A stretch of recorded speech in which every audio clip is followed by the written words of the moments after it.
Dr. S. Shankar ji, please. Distribute ho raha hai. Distribute. Please. Chairman, sir, I rise to make a statement to this august House on the situation in Ukraine and the implications that it has had for India, including for our nationals resident there.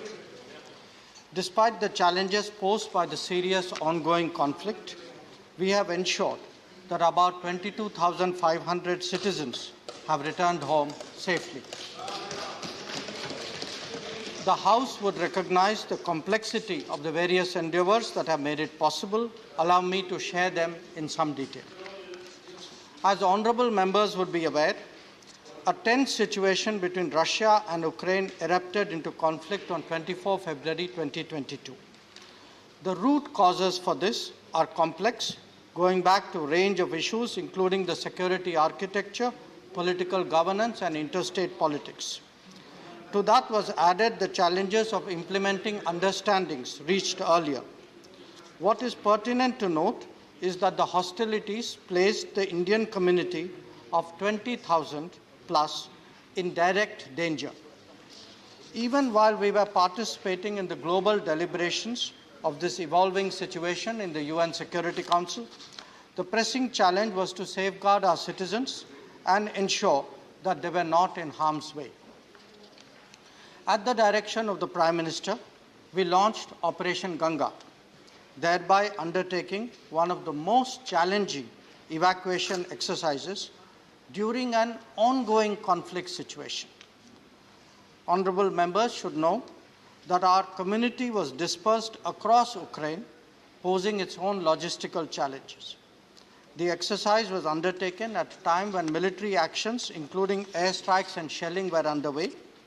It involved movement in a war-torn situation in a large country, at times over 1,000 kilometers, and it required exiting border checkpoints that were clogged by an estimated 26 lakh refugees. The entire exercise involved a whole of the government approach, with the Prime Minister himself chairing review meetings almost on a daily basis. At the MEA, we monitored the evacuation operations on a 24/7 basis as well.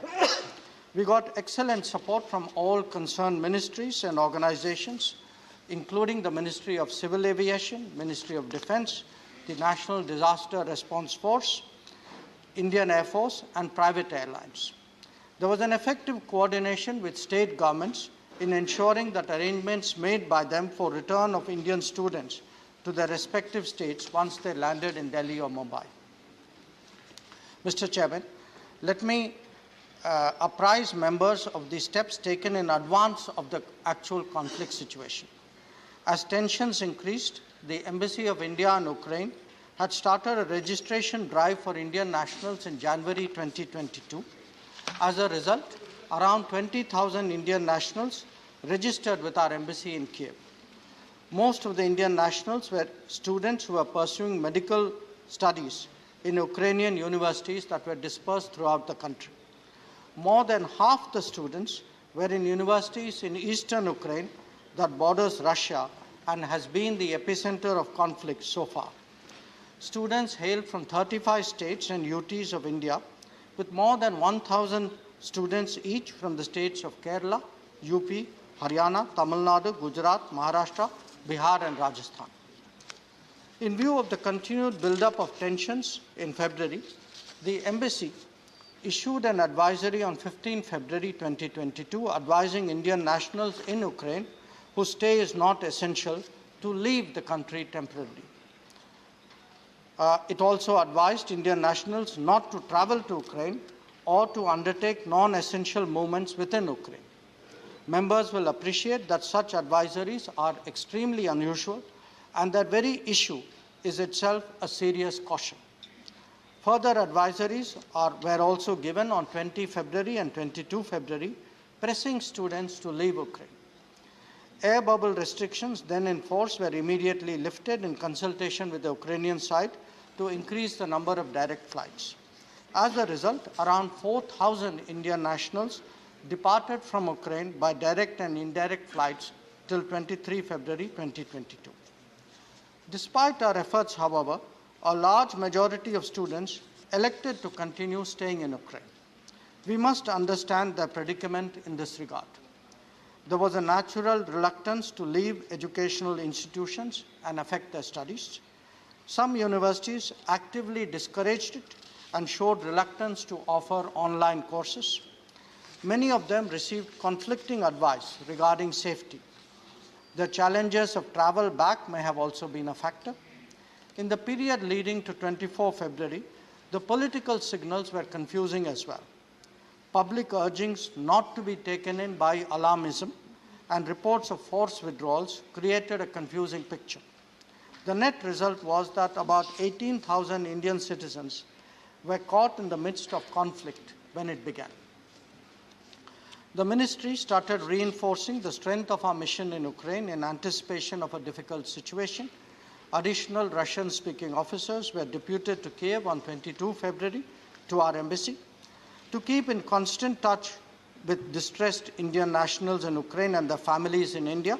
A situation room was established in Delhi on 16 February. The embassy took parallel measures. The MES situation room was ramped up to over 100 personnel, allowing them to respond to over 13,000 calls and 9,000 emails till date. The strategy for evacuation was to take out Indian nationals from western neighboring countries of Ukraine, that were Poland, Slovak Republic, Hungary, Romania, and Moldova. This was necessitated due to the closure of Ukrainian airspace on 24 February. To carry this out, we were required to strengthen our missions in these countries so that they could deploy teams at the border points, set up transit camps, operate effective control rooms, and facilitate the large number of air flights. Along with that, they also handled incoming humanitarian assistance. 47 additional MEA officials were dispatched to ensure these objectives, supplementing a pre-existing embassy strength of 58. Honorable members should appreciate that along with our embassy personnel, these officials have gone to extraordinary lengths in difficult circumstances to ensure that Operation Ganga was successful. Their constant intervention at border checkpoints helped to address severe challenges posed by over-congestion. The liaison with local governments and community organizations was responsible for the boarding, lodging, and medical attention of evacuees. And of course, they handled the complexity of flight operations on the ground so that the return home was a smoother process. Under Operation Ganga, 90 flights have been operated, out of which 76 were civilian flights and 14 were Indian Air Force flights. The evacuation flights were from Romania, Poland, Hungary, and Slovakia. While Indian Air Force rose to the occasion, most of the private airlines, and that includes Air India Express, Indigo, SpiceJet, Vistara, Go Air, and Air Asia, also participated enthusiastically. During this period, Prime Minister himself spoke to the presidents of Russia and Ukraine on multiple occasions. He specifically took up the issue of safe evacuation of Indian nationals, especially from Kharkiv and Sumy. Prime Minister also spoke to the Prime Ministers of Romania, Slovak Republic, and Hungary, and the President of Poland to seek their support for facilitation of entry of Indian nationals to their countries. I most sincerely thank these partner nations for opening their doors and helping our citizens in our hour of need. Chairman, sir, I was also in constant touch with my own counterparts in Ukraine, Russia, Poland, Romania, Hungary, Slovakia, and Moldova for similar reasons. Foreign Secretary maintained contact with ambassadors of Ukraine and Russia in New Delhi, while our ambassador in Kiev and Moscow followed up with their respective capitals. Prime Minister deputed 4 union ministers as special envoys to Romania, Hungary, Slovak Republic, and Poland to facilitate Operation Ganga. This included Shri Jyotiraditya Scindia to Romania, Shri Kiren Rijiju to Slovak Republic, Shri Hardeep Singh Puri to Hungary, and General Shri VK Singh to Poland. Their personal supervision of the evacuation process made a substantial difference in the ease of border crossing and the care taken of our citizens thereafter. The most challenging part of the evacuation exercise was that of evacuating Indian nationals from Kharkiv and Sumy. Both the places witnessed heavy shelling and airstrikes. Many options were worked out to evacuate students through buses and trains. A team from our embassy in Moscow had also been sent to the Russia-Ukraine border to facilitate the possible evacuation of Indian students through Belgorod and Kursk. Many students from Kharkiv were moved to Pesochin in view of anticipated escalation of hostilities. While our efforts were able to stave off some of the more extreme scenarios, their presence in a safety zone allowed for subsequent ferrying through buses to the western borders. The Sumy evacuation, which was the last one on a significant scale, was also extremely complex as our students faced the prospect of being caught in crossfire. Their evacuation from the city needed a credible ceasefire, a daunting challenge in the current situation. This finally materialized, Chairman Sir, due to the personal intervention of the Prime Minister himself with the Presidents of Ukraine and Russia. Noting the extraordinary challenges before us, we also dispatched a special team of senior officers to the vicinity of Sumy. Their coordination with the military forces deployed there, with the ICRC and the arrangement of logistics, was responsible for the final outcome. During the entire period, our embassy in Ukraine has been working incessantly to contact Indian nationals, arranging and facilitating transport, coordinating with local authorities, providing food, etc. Throughout the evacuation exercise, our embassy was in constant touch with the Ukrainian authorities. We appreciate their positive response to our requests during this period. Their intervention was responsible for running additional trains needed for the evacuation exercise. The embassy also provided travel documents within a very, very short time in cases where Indian nationals had lost their passports. They also partnered with neighboring embassies to resolve challenging situations on the border. On 13th March, in view of the rapidly deteriorating security situation in Ukraine, including attacks in its western part, it was decided to temporarily relocate the Indian embassy in Ukraine to Poland. This situation will be reassessed in light of further developments. Honourable members should also recognize the great contribution made by community representatives, volunteers and NGOs in the evacuation exercise. Equally noteworthy were the efforts of Indian businesses in the countries neighbouring Ukraine and indeed in Ukraine itself. In numerous ways, they assisted in the transport, shelter and sustenance of the evacuating students. They ensured that our citizens did not become a burden for Ukraine's neighbours who were receiving so many other refugees at that time. The nation owes them a debt. In line with India's principle of Vasudhaiva Kutumbakam, foreign nationals were also evacuated from conflict zones and brought to India. They included about 150 citizens, 147 to be exact, of 18 countries. Among them are immediate neighbours like Bangladesh and Nepal. Many of the Ukrainian nationals that were family members of Indian nationals have also been evacuated. We also provided free passage to Ukrainian nationals from India to Poland in our evacuation flights. In response to the emerging humanitarian situation, India has provided relief supplies to Ukraine and its neighbouring countries. A total of 90 tons of relief material comprising medicines, tents, blankets, sleeping mats, tarpaulins, surgical gloves and eye goggles have been provided. Honourable members are aware that at Kharkiv, Naveen Shekarappa Gyangaudar, a final year medical student of Kharkiv Medical University, lost his life. He tragically succumbed to injuries received when he had gone to fetch groceries from a shop. We deeply mourn his untimely demise. Our prayers are with his family and his loved ones.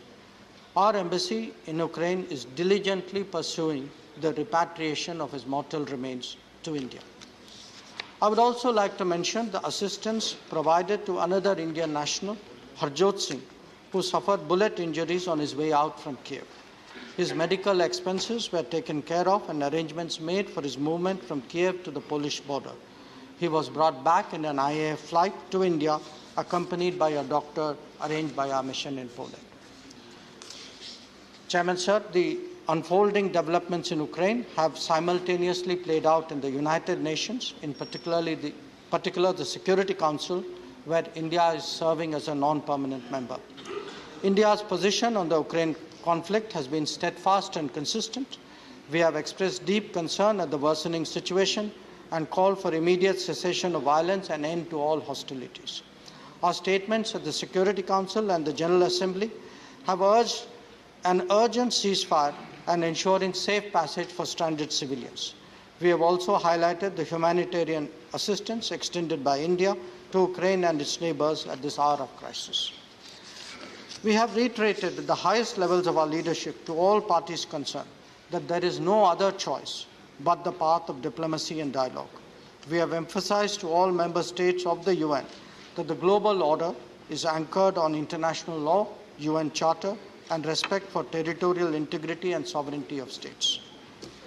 The Ukraine conflict has major economic implications.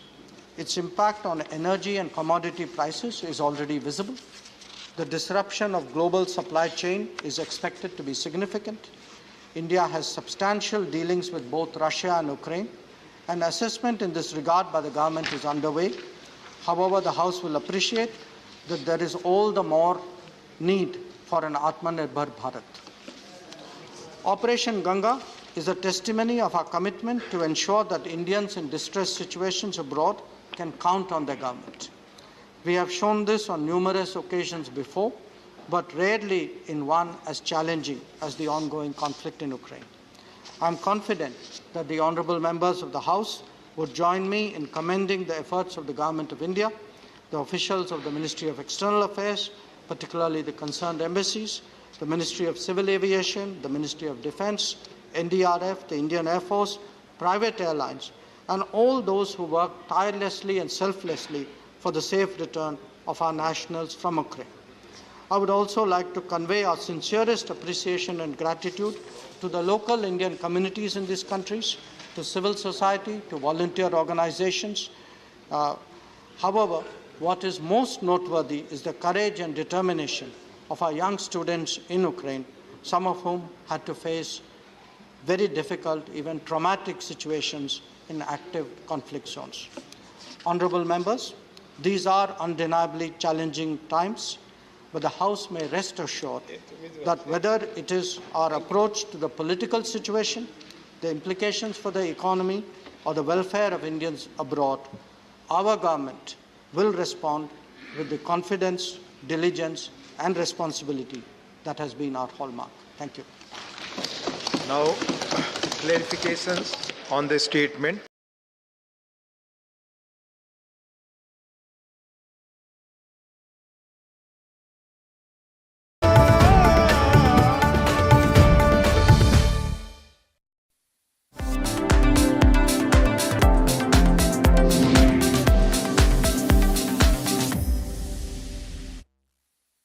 नमस्कार। संसद भवन के केंद्रीय कक्ष में आयोजित 2 दिवसीय राष्ट्रीय युवा संसद महोत्सव के तीसरे राष्ट्रीय चरण का आज अंतिम दिन है और अब से कुछ ही पलों में